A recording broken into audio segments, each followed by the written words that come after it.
Hello viewers, আসসালামু আলাইকুম। আপনারা দেখছেন ডিভাইস ভ্যালি। যারা আমার চ্যানেলে নতুন এসেছেন চ্যানেলটি অবশ্যই সাবস্ক্রাইব করে নেবেন। ভিউয়ার্স, আপনারা দেখছেন একটি 24 ইঞ্চি মার্সেল এলইডি টেলিভিশন। এই টেলিভিশনের সমস্যাটি হচ্ছে এটির স্ক্রিনে কোনো লাইট নেই বা গ্রাফিক্স নেই। স্ট্যান্ড বাই রিলিজ হওয়ার পর দেখতে পাচ্ছেন স্ক্রিনে কোনো লাইট দেখা যাচ্ছে না।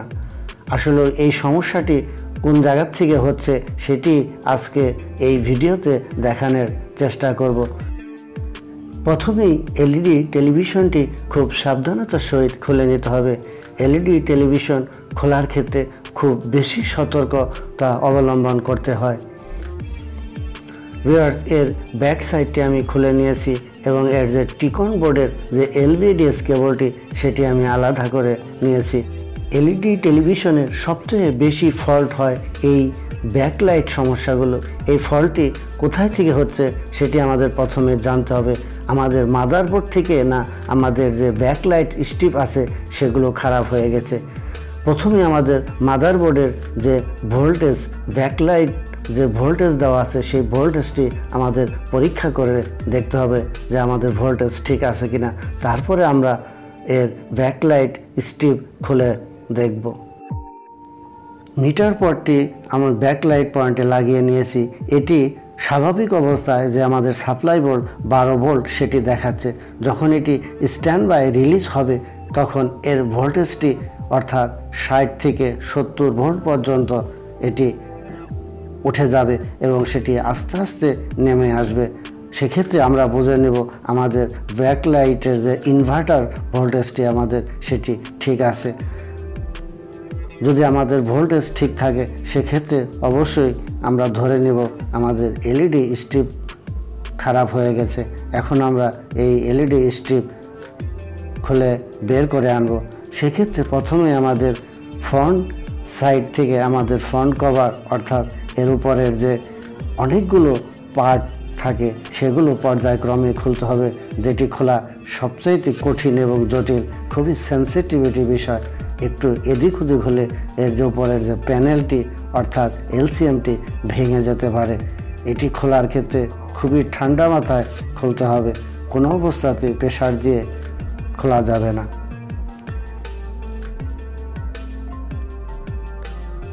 প্রথমেই এর যে এলসিএমটি অর্থাৎ ডিসপ্লে যে অংশটি আমরা এটি প্রথমে খুলে সরিয়ে নিলাম। এটি একটি ভালো জায়গায় রাখবো। তারপরে এগুলোর নিচে পর্যায়ক্রমে আরও কয়েকটি অংশ থাকে, ডিফিউজার, প্রিজম এবং রিফ্লেক্টর, অনেকগুলো অংশে বিভক্ত। এগুলো ঠিক যেভাবে একটি একটি অংশ যেভাবে লাগানো ছিল ঠিক সেইভাবেই লাগাতে হবে। যদি একটি উলট পালট হয় সেক্ষেত্রে আমাদের ছবি কিন্তু দেখতে সমস্যা হবে বা ছবি নাও দেখা যেতে পারে। ভিউয়ার্স, আমরা নিচের অংশে চলে এসেছি। এখন এখান থেকে আমরা স্ট্রিপগুলো বের করে নেব। অনেক সময় এই স্ট্রিপের সেলগুলো খারাপ হয়ে গেলে সেগুলো কালো হয়ে যায়, দেখেই বোঝা যায়। প্রথমত এখন আমরা এই স্ট্রিপগুলো চেক করে দেখব যে আমাদের কোন স্ট্রিপটি খারাপ হয়ে গেছে। এই স্ট্রিপগুলো সিরিজ লাইনে কানেকশন করা থাকে। মোট 6টি করে সেল দেওয়া আছে। এলইডি স্ট্রিপ চেক করার জন্য খুব ভালো মানের একটি ব্যাকলাইট টেস্টারের প্রয়োজন হয়ে থাকে। এগুলো মার্কেটে কিনতে পাওয়া যায় অথবা হাতে বানিয়েও কাজ চালিয়ে নেওয়া যায়।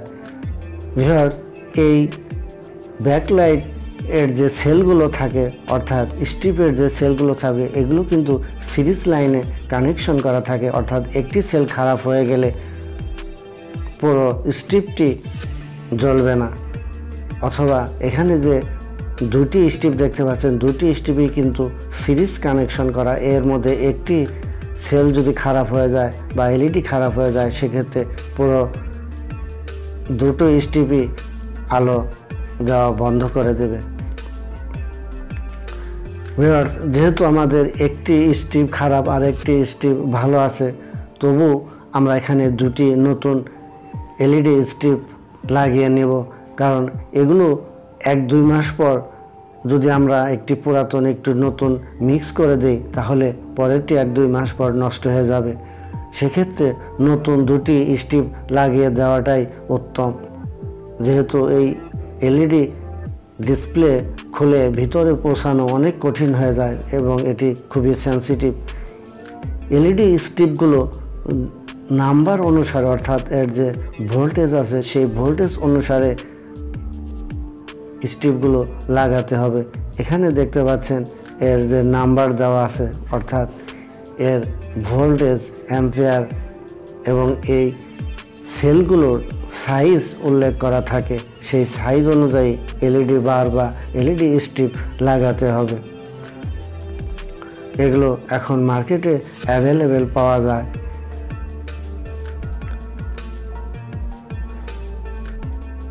পুরাতন দুটি স্ট্রিপ খুলে আমরা নতুন দুটি স্ট্রিপ এখানে রিপ্লেস করে নেব।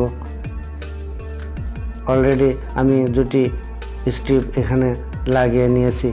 এবার আমরা ফাইনালি এলইডি ব্যাকলাইট টেস্টার দিয়ে চেক করে নেব যে আমাদের স্ট্রিপগুলো সঠিকভাবে কাজ করতেছে কিনা।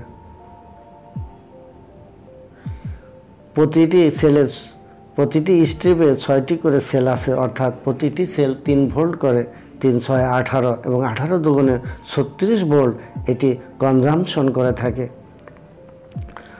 ভিউয়ার্স, এখন উপরের যে অংশটি সেটি আমরা লাগাবো।